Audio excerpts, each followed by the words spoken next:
다음번 상승 사이클을 기대하면서 반도체 주식을 사기에 좋은 시기인가요?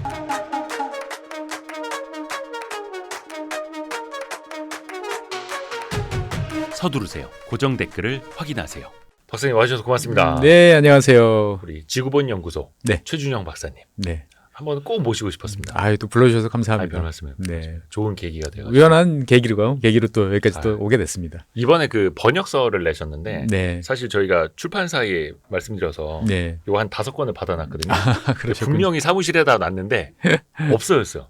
어디로 갔습니까? 여기 최준영 세 글자가 써 있다 보니까 사람들이 다 너무 빠르게 사라졌습니다. 책이. 감사합니다. 근데 이게 원작자는 인도계 미국인? 인도계 미국이라고 보시는 네, 게 맞죠. 네. 원래 이제 인도에서 태어나셔가지고 근데 이제 주요 활동을 이제 미국에서 하셨죠. 그래서 뭐 월드뱅크, IMF 이런 곳에서 주로 이제 국제금융기관 이런 데서 주로 많이 하셨고 지금은 이제 프린스턴 대학에서 이제 교수로 이제 계신 어떻게 보면 우리가 전형적으로 생각하는 똑똑한 아주 인도인 미국에 가서 성공한 인도인. 뭐 자리 잡은 그렇게 볼 수 있고 그러니까 이제 정확한 표현은 이제 인도계 미국인이라고 이제 볼 수가 있고 이 저자 서문에 보면 그런 게 나와요. 자기가 이제 시민권을 이제 획득을 하고 나니까 되게 마음이 울적했다.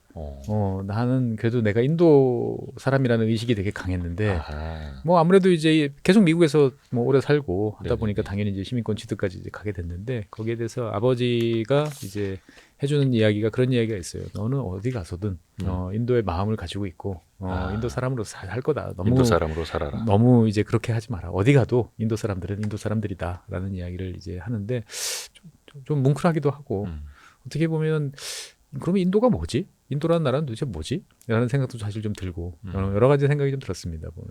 제가 그 말씀하시는 중간에 제가 이 띠지라고 하죠. 네네. 띠지를 베끼니까 이게 뭐랄까 그 원어 제목 원래 제목이 나왔습니다. 근데 이제 우리말로는 두 개의 인도인데 인도 이즈 브로큰인데요. 인디아 이즈 브로큰이죠. 인디아 이즈 브로큰. 저 인도가 영어인 줄. 인디아 이즈 브로큰. 이거 약간 좀 부정적인 의미 아니에요? 네, 이 저자는 기본적으로 이제 우리가 보통 이제 인도에 대해서는 이제 긍정적으로 많이 생각을 하죠. 중국 다음에 이제 인도다. 그렇죠. 세계 최대 민주주의 국가고 앞으로 이제 지속적으로 성장할 것이다. 그런데 이제 저자는 이제 그렇게 가기에는 인도가 지금 현재 주어진 상황이 좋지 않다라고 이제 많이 보시는 거예요. 그리고 이제 모디 총리에 대해서 상당히 이제 부정적이고 그러니까 어떻게 보면 이제 이 저자가 인도의 현대 인도에 대해서 쭉 경제를 위주로 여러 가지 사항들을 쭉 서술을 해주셨는데 본인이 이제 이 저자가 느끼기엔 그런 것 같아요. 인도라는 나라는 각 순간순간마다 우리가 항상 시대별로 과제라는 게 있잖아요. 그 순간에 해결해야 될 중요한 과제가 시대적 있고 과제. 그렇죠. 그거를 잘 해결하는 사회가 앞으로 나아갈 수 있는 건데 인도는 불행히도 그러한 과제에 대해서 정면으로 맞서서 좋은 성과를 낸 적이 별로 없다. 그러니까 현재 인도에는 계속적으로 과제가 누적되고 있는데 그 과제를 이제 해결할 의지도 그다음에 적극적으로 이제 들여다보고자 하는 그런 요구도 별로 없는 상태가 아닌가. 그렇기 때문에 이제 어떻게 보면은 인도는 현재 겉모습과는 달리 상당히 지금 위태로운 상황에 있고 좀 이 페이스로 갔을 때는 별로 좋지가 않다라는 게 이제 저자의 이제 결론이에요. 오히려 위태롭다고요? 네. 시대적 과제를 그러면 풀지는 못하고 계속 누적만 되고 있는 거죠. 그렇죠. 그럼 뭘까요? 이 시대적 과제가 너무 많을 것 같은데. 사실 물론 이제 인도는 인구로는 세계 1위고 이제는 1위죠. 뭐 1위라고 이제 추정하는 거죠. 그리고 명목 GDP는 세계 5위인데 거의 뭐 영국 이제 거의 넘어섰다라고 하고. 그런데 우리가 봤을 때는 최근 들어서 이렇게 빠르게 성장을 하는 인도만 보이기는 하는데 그 속살을 하나하나 어떻게 보면 이제 지적들을 좀 많이 하는 거죠. 그렇죠. 그러니까 이제 이 책은 기본적으로 이제 우리로 따지면 그런 식이에요. 대한민국 정부가 수립됐습니다. 그러면 이제 엄청난 과제들이 있을 거 아니에요. 그 과제들을 이제 어떤 식으로 이제 그 사회가 헤쳐나오고 그 당시에 이제 집권자들은 어떤 이제 관점에서 그런 일을 해왔는지를 경제로 바라본 현대사 정도 그러면서 이제 중간중간 다른 이슈들도 이제 쭉 다루죠. 그러니까 이제 이 저자 입장에서 봤을 때 인도라는 나라가 1948년에 독립을 하고 난 다음에 제일 당면했던 과제들은 뭐냐? 일단은 토지 개혁을 통한 이제 뭐 대부분의 당연히 이제 식민지들이 이제 겪어야 될 첫 번째 과제가 토지 개혁이었고 두 번째로는 이제 그 수많은 이제 사람들에 대한 일자리 제공. 일자리 제공이라는 것은 결국 제조업 발전과 이제 그 궤를 같이 하는 거지요. 그러니까 어떻게 보면 인도라는 인구가 이렇게 많은 나라라는 점을 감안해 보면 인도에 있어서 누가 집권을 하던 최고의 과제는 거기에 걸맞는 증가하는 인구에 이제 부합하는 적절한 일자리를 제공해주기 위한 적극적 노력이 있어야 되는데 인도는 거기에 대해서 성공한 적도 별로 없고 이제 그러한 의지도 별로 없었던 게 어떻게 보면은 현재 이제 인도의 저발전, 낮은 성장, 뒤처짐 이런 것을 가져온 이제 요인이다라는 게 이제 이 저자의 어떻게 보면 일관된 문제 의식이에요. 토지 개혁도 그렇고 교육 시스템 우리가 알기로는 인도에서도 좀 교육열이 있는 걸로 알고 있는데 아닌가요? 그 외 IIT 말씀하시는 거죠? IIT. IIT는 이제 명문 대학이죠. 어떻게 보면 IIT는 입학하기도 어렵고 입학한 후에 이제 좋은 성적을 낸 친구들은 다 이제 미국으로 가서 실리콘밸리에서 이제 어마어마한 이제 그래서 인도계 미국인들 뭐 인도 사람들 인도를 배경으로 한 사람들을 제외하고는 뭐 미국의 IT 업계를 논의할 수 없다라는 거는 이제 사실인데 문제는 이제 한 줌의 천재 한 줌의 수재로 그 어떤 사회가 바뀔 수 있는가? 라는 질문을 우리는 이 책을 통해서 한번 던져봐야 돼요. 그러니까 대한민국이라는 나라가 어떻게 성장했는가라는 생각을 저는 이 책을 번역하면서 참 많이 했거든요. 그러니까 이 저자가 제일 부러워하는 것은 뭐냐? 한 사회가 성장한다라는 것은 기본적으로 이제 그 대중, 보편적인 사람들한테 보편적인 교육을 차별 없이 실시를 해서 그 사람들이 뭔가 새로운 일에 적응할 수 있는 능력을 키워주는 것이다라고 이제 강조를 합니다. 그러니까 쉽게 말하면 초등교육이에요. 초등학교에서 뭐 배우죠? 한글부터. 한글이 아니겠구나 인도는. 글을 배우고 그 다음에 간단한 세임을 할 수 있는 사칙 연산을 할 수 있고, 그렇죠. 그 다음에 기타 등등 뭐 여러 가지 사회적인 규범에 대해서 기본적으로 알아야 될 것을 배우는 거죠.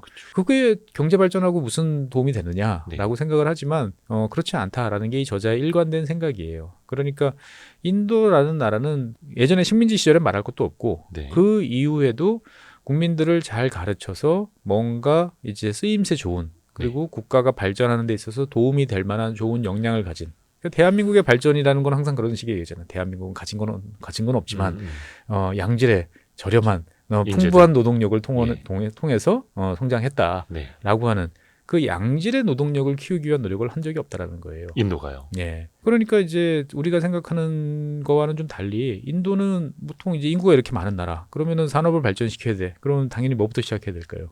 육성 시스템. 처음에 이제 산업을 발전시킨다. 농업에서 이제 벗어나서 뭔가를 해보겠다 그러면은 이제 제조업을 육성한다 그러면은 이런 이제 인구가 많은 나라 같으면 뭐부터 해야 될까요?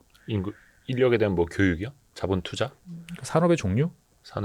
예. 제조업 중에서요? 그렇죠.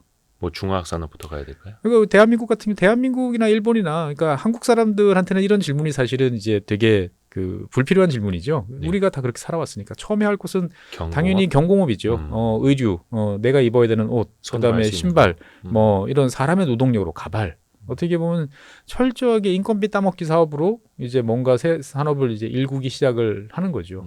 왜? 그때는 인건비가 제일 싸고 실업자가 많고 하기 때문에 그 사람들한테 뭔가 일자리를 준다라는 것 자체가 상당히 사회적으로 큰 의미가 있고 아예 극초반 산업. 그렇죠. 예. 그게 어떻게 보면은 검증된 그러니까 그 저개발 국가에서 이제 산업 국가로 변화하는 어떻게 보면 제일 검증된 공식이에요. 그것을 제일 처음에 이제 제대로 보여줬던 나라가 일본이고 그다음에 그 뒤를 따라왔던 나라가 한국과 대만이었고 그 뒤를 따라온 나라가 이제 중국 그리고 지금은 이제 방글라데시와 이제 베트남이 따라오는데 인도는 없어요. 그러니까 인도는 처음서부터 어떻게 보면 이제 중화학 공업을 통해서 새로운 이제 인도를 만들겠다라는 의지를 가지고 이제 시작을 했는데 이 저자는 이제 거기에 대해서 통렬하게 비판을 하는 거죠. 우리가 인도에 대해서 잘 알고 있는 인도 사람 몇 사람 없습니다. 대표적으로 이제 간디가 있고요. 개폭력주의를 주장하는 간디가 있고, 그 다음에 이제 간디와 더불어서 이제 인도 독립에 어떻게 보면 큰 공을 세우고, 그 다음에 인도의 초대 수상을 역임했던 이제 네루가 있죠. 그래서 이 책은 앞부분은 상당히 이제 네루의 여러 정책에 대해서 비판을 아주 신랄하게 합니다. 그 당시의 상황도 잘 묘사를 하면서. 네루라는 사람은 이제 좋은 어떻게 보면 이제 훌륭한 이제 위인이긴 하지만 현실 정치인으로서는 인도라는 큰 나라가 이제 처음에 독립을 했을 때는 얼마나 많은 과제가 있겠어요. 그러면 그 과제를 해결하기 위해서는 높은 데서 내려다보면서 여러 가지 지시도 해야 되지만 어떨 경우에는 그 지저분하고 정말 이제 막다구니 쓰는 그 판에 내려가서 뒹굴면서 문제를 해결해서 앞으로 하나씩 나가는 모습도 보여줘야 되는 거죠. 그런데 이제 이 네루라는 인물은 이제 원래 고귀한 좀 곱게 큰 인물이어서 그런지는 모르겠으나 네. 그런 거를 별로 원치 않았어요. 당연히 브라만 계급이었겠죠. 그렇죠. 그러니까 이제 어떻게 보면 인도 사회가 당면한 하지만 그걸 해결하기에 너무 어려운 것들은 자기가 봐도 뻔하니까 그 문제를 회피한 거예요. 그게 대표적인 게 토지개혁이고 그 사람들에 대해서 생산성을 높이기 위해서 뭐 학교를 만들고 거기에다가 이제 일자리를 제공하고 이런 건 너무나 힘들고 어려운 일이라는 거죠. 그리고 그 사람들의 어떤 삶의 질을 높이기 위한 어떤 도시의 어떤 변화를 가져온다든지 하는 일들은 뭐라 그럴까 좀 엄두가 안 났다라고 해야 되나 그런 거예요. 왜 그랬을까요? 그러니까 제가 알기로는 47년인가 48년인가 독립을 하고 나서 얼마 안 있어서 바로 공식적으로는 그 계급제가 폐지가 된 걸로는 알고 있거든요. 물론 남아 있겠습니다만. 예. 그것도 하나의 이유일까요? 그러니까 이제 계급제에 대해서 대한민국 분들이 이제 많이 이야기를 하시는데, 네. 제가 이제 운영하는 지구본 연구소에 보면 한 1년 동안 이제 네. 부산 외대 이제 이광수 교수님을 모시고 이제 인도 이야기를 쭉 한번 했었어요. 근데 이제 뭐 당연히 대한민국 최고의 인도 전문가시죠. 여러 번 질문을 했습니다. 카스트에 대해서 어떻게 해? 그랬더니 대부분 딱 그러는 거예요.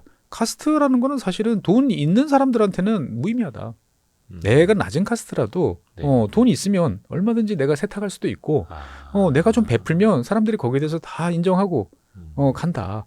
우리는 뭐 카스트가 다른 사람들끼리 결혼하면 큰일 난다는 줄 알지만 내가 돈이 있고 내 자식이 잘났는데 내가 높은 카스트인데 내 자식이 뭐 좀 안 좋은 하지만 내가 봤을 때 이쁘고 보면은 싹싹한 며느리를 데려오겠다는데 누가 감히 나한테 뭐라고 하는 거예요? 오, 그래요. 실질적으로. 네, 실질적으로 해요. 그러니까 인도라는 사회를 이제 그렇게 자꾸 이제 카스트를 보고 이야기를 하면 잘못 이해를 하는 거예요. 그래서 우리가 근데 사실 중학교, 고등학교 때 세계사 배울 때 인도 하면 카스트 제도부터 배웠잖아요. 사실. 예. 그러니까 이제 그러니까 이광수 교수님이 제일 이제 많은 말씀해 주셨는데 저한테 제일 귀에 들어왔던 건 뭐냐? 다 사람 사는 세상이라는 거예요. 사람 사는 세상의 공통점이 뭐죠? 내 새끼는 잘났으면 좋겠고, 그쵸. 예, 평안하게 자랐으면 좋겠고, 내가 힘이 있고, 내가 뭔가 커버할 수 있으면 세상에 관습하고는 그거 무시하고 넘어갈 수 있는 거잖아요. 당장 우리나라만 해도 1980년대 초반에 콘도라는 게 처음 생겼을 때 돈 많으신 분들은 콘도에서 차례 지냈어요. 그거 보고 코미디에서 막 비웃고 이게 무슨 말도 안 되는 거냐라고 이야기를 했어요. 어디 여행 가서 차례 지내고. 그렇죠. 근데 이제 시간이 한 30-40년 지나니까 어떤가요? 지금 명절 때 집에 모여가지고 차례를 지내면 이거는 불운한 사람이고 조상덕을 보는 사람들은 다 해외에 가서 재밌게 그렇죠. 노는 사람들을 조상이 은덕을 입은 사람이라고 이야기하잖아요. 30-40년 만에 바뀐 거예요. 예. 그런 것처럼 이제 인도라는 사회는 이제 어떻든 간에 인도 사람들은 이제 현실적이고 이해관계가 빠르기 때문에 그런 카스트를 가지고 들여다보면 설명이 안 되는 거고, 그리고 그 카스트라는 것도 인도 사회 이 책에서도 중간중간에 나오지만 카스트라는 것도 전국이 다 동일한 체제가 아니에요. 그래요? 인도라는 나라가 원래 없었잖아요. 인도라는 나라는 사실은 영국이 만든 거죠. 예. 영국이 이제 어떻게 보면 영국령 인도라는 이름으로 해서 지금 미얀마부터 지금 파키스탄까지 이르는 넓은 지역을 다 통치를 하다가 먼저 미얀마를 떨어내고 나머지 지역을 이제 독립을 시켰는데 거기서 이제 떨어져 나온 게 파키스탄, 그다음에 인도 이렇게 됐고 실제로 이 책을 이제 읽으면 인도 초반의 상황들을 잘 알 수 있어요. 그러니까 우리는 인도를 영국이 우리 대한민국 옛날 조선을 이제 병합을 한 다음에 다스렸던 것처럼 일사불란하게 다스렸다라고 생각을 하지만 천만의 말씀입니다. 인도 중에서 영국이 초반에 이제 정말 직할로 통치를 했던 지역은 소수예요. 주로 지금의 오히려 방글라데시에 있는 그 벵갈 지역들은 이제 그러니까 지금 인도의 동쪽 지역들은 이제 동인도 회사를 비롯한 영국이 직접 통치를 이제 해왔던 거죠. 하지만 인도가 이제 인도를 계속 그 점령을 해 나가다 보니까 뭐 세포의 항쟁을 비롯한 여러 가지 사건 사고들을 겪으면서 인도도 영국도 힘에 부친 거예요. 그러니까 결국은 어떻게 되냐? 그냥 영국이 힘센 거 알지? 알아요. 그러면 당신은 그냥 잘 지내. 대신 뭐 너가 하는 건 너가 알아서 다 하고 단지 너가 이제 영국에 반해서 뭐 외국을 끌어들인다든지 이런 짓 하면 안 돼. 알지? 당연한 거죠. 라는 식으로 해서 어떻게 보면은 번역하기가 좀 상당히 애매하지만 토호국이라고 번역할 만큼 기존의 체제를 그냥 인정해 주면서 그냥 영국의 바운더리, 영국의 통치를 받는 바운더리로 쭉 간 거예요. 그러니까 영국이 딱 던져줬을 때, 자 이제 인도에서 알아서 하세요라고 던져줬을 때 전체 지금 생각하는 인도의 한 40% 가까이는 독자적인 권한을 가진 지역들이 남아있던 거예요.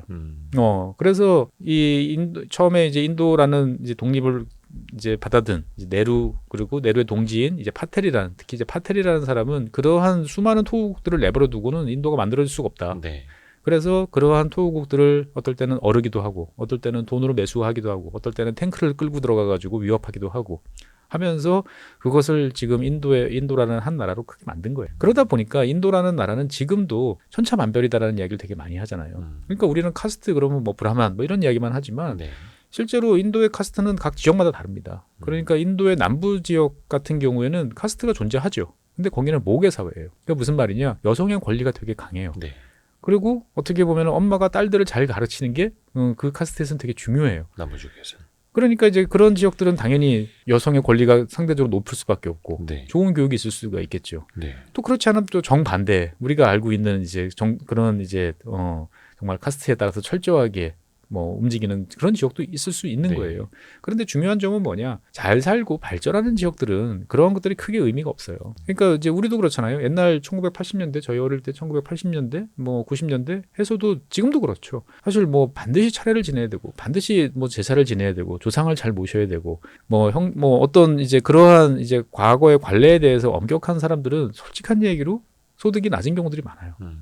어떻게 보면 전통의 수호자들은 좀 저소득 계층 들이 많은 경우들이 많아요. 잘 사는 사람들은 자유롭게 이제 그런 거를 벗어나려고 노력을 하는 거죠. 그러니까 인도도 사실은 이제 그러한 책이기 때문에 인도를 이해할 때 카스트라는 그러니까 이 두꺼운 책을 쭉 보면서도 네. 카스트가 인도의 발목을 잡는다는 이야기는 거의 없어요.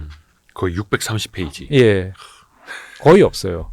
그러니까 인도가 과거에 왜 발전을 제대로 못했느냐라는 거에 대해서 이 저자가 이야기하는 것은 첫 번째 토지개혁에 실패했기 때문이다. 토지개혁을 해서 인도의 농촌들이 생산성을 높여서 발전을 하고 그 다음에 발전을 하면서 거기서 나온 잉여 인력들이 도시로 이제 가게 됐을 때 그 도시에서 받아줄 제대로 된 산업들을 발전시키는 그러한 과정을 거쳐야 되고 그러한 그 과정을 해서 필요한 대중교육, 즉 광범위한 초등교육을 실시를 했어야 되는데 그걸 못하다 보니까 할 수 있는 게 없었다라고 이제 비판을 하는 거죠. 어떻게 보면 이제 독립 이후 처음부터 국가로서의 기틀이 제대로 마련되지 않았었다. 어떤 제도적인 측면에서 그러니까 이렇게 봐야 될까요? 뭐 제도도 제도지만 이제 잘못된 방향으로 내루가 이제 끌고 갔다라고 이 저자는 판단하는 것 같아요. 이제 왜 이 저자가 그렇게 생각하냐면 이를테면 우리가 나라를 만들었는데 이 나라를 어느 방향으로 끌고 가야 되는지에 대해서 모델이 없을 수도 있어요. 네. 아는 게 없어서. 네. 그런데 인도 같은 나라는 1940년대 후반 대한민국도 독립하고 인도도 독립했을 때 인도가 세계에 대해서 아는 게 더 많았을까요? 대한민국이 세계에 대해서 아는 게 더 많았을까요? 그래도 인도가 좀 인도가 당연히 훨씬 많죠. 네. 어떻게 보면은 인도에만 해도 영국이 설립했던 대학도 많았고 영국에서 유학한 사람도 많았고 기본적으로 지식인들이라면 다 영어할 수 있고 당연히 훨씬 많았던 네. 어떻게 보면은 글로벌 영국이라는 나라 대영 제국의 가장 핵심적인 이해가 걸린 지역이 인도였기 때문에 네. 최소한도 인도의 지식인들은 세상이 어떻게 돌아가는지 잘 알았던 거죠. 그래서 당시에 이제 인도의 많은 경제 관료들이 생각했을 때 인도를 어느 방향으로 끌고 나가야 되는지에 대한 모델은 일본이었습니다.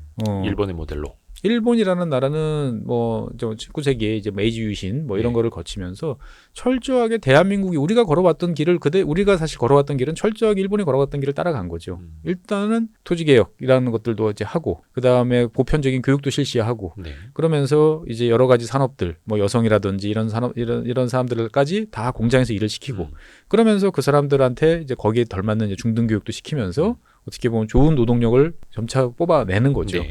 그러면서 이제 산업을 점점 이제 발전시키는. 그러니까 이 인도 사람들도 일본이 어떻게 성장을 했는지에 대해서 되게 잘 알고 있었어요. 예. 우리가 뭐 잘 알고 있는 또 유명한 인도인 타고르. 네. 타고르 이야기도 이 책에서 되게 많이 나와요. 타고르는 우리한테는 시인으로 알려져 있지만 사실은 교육자였습니다. 어떻게 하면 인도 사회를 바꿔놓을 것인가에 대해서 고민을 많이 하던 사람이고 그래서 타고르는 전 세계를 여행하면서 교육과 관련돼 있는 많은 사람들을 만나고 많은 이야기를 들었어요. 그래서 이제 당시 소련에 가서도 여러 가지 비판적인 어떻게 보면은 당시 스탈린 시대였으니까 사람을 마구 죽이고 탄압하고 하는 모습에 대해서는 비판하고 비난을 했습니다만 당시에 소비에트 체제가 만들었던 이제 보편적인 교육 시스템에 대해서는 격찬을 남기지 않았습니다. 부러워했고요. 일본에 가서도 마찬가지예요. 일본의 발전하는 모습들 그리고 뭐 누구나 남녀 차별 없이 다 교육을 받고 기본적으로 하는 모습들을 보면서 이게 이제 인도가 나가야 될 길이다라고 강조를 이제 했던 거죠. 그런데 정작 이제 네루는 그러한 이제 대중교육과는 관계없이 나는 그러한 복잡한 어떻게 보면 내가 물려받은 이 복잡 다단한 인도라는 사회는 내가 다스리고 싶지 않은 거예요.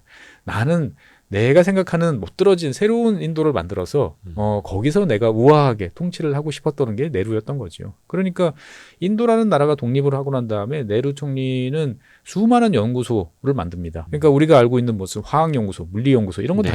당연히 있고 네. 심지어 이제 고생대 식물연구소 이런 것까지 있어요.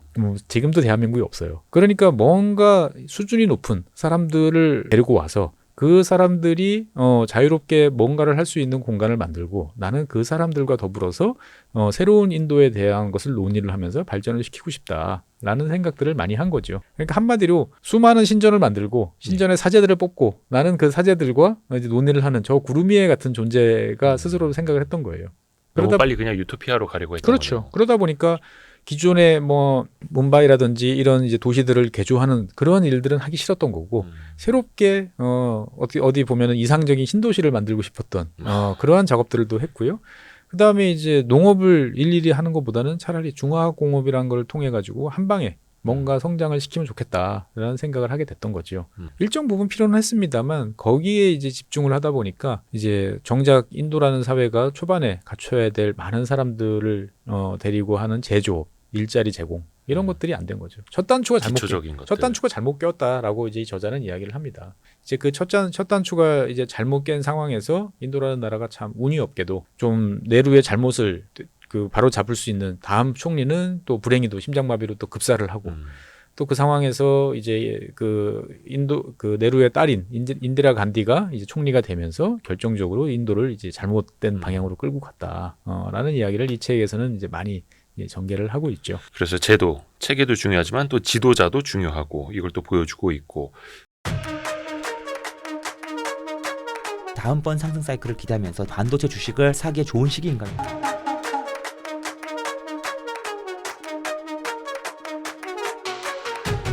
서두르세요. 고정 댓글을 확인하세요.